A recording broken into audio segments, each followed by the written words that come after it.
Alloggiavano in sistemazioni di fortuna, senza riscaldamento né corrente, per poi essere svegliati all'alba dai loro sfruttatori per eludere i controlli di polizia e portati nelle aziende agricole dove raccoglievano frutta, ortaggi o allevavano il bestiame, sotto stretta sorveglianza fino a tarda sera, pagati 6 euro l'ora per 12 ore di lavoro e senza il rispetto di alcuna norma di sicurezza. I carabinieri del gruppo Tutela del Lavoro di Venezia, con il supporto dell'Arma Territoriale e dei comandi provinciali di Verona e Vicenza, hanno sgominato un'associazione a delinquere che sfruttava il lavoro sui campi di una cinquantina di soggetti marocchini, alcuni dei quali irregolari, dando esecuzione a 3 misure cautelari, una in carcere e 2 ai domiciliari. Sono state sottoposte a misura cautelare dell'arresto 3 persone, un cittadino marocchino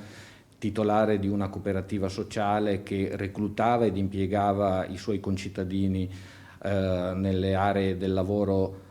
di campagna. È stato arrestato anche un cittadino albanese che aveva le funzioni di intermediario e una cittadina italiana che, essendo consulente del lavoro, operava al fine di consentire alla cooperativa di non pagare i contributi previdenziali INPS. Il provvedimento nasce dal risultato di un'attività investigativa partita a maggio 2019, quando i carabinieri, dopo una serie di controlli effettuati in aziende agricole delle province di Vicenza, Verona e Padova, hanno permesso di individuare una cooperativa agricola con sede a Colonia Veneta, nel Veronese, che reclutava cittadini marocchini da impiegare come manodopera e sfruttarli, approfittando del loro stato di bisogno.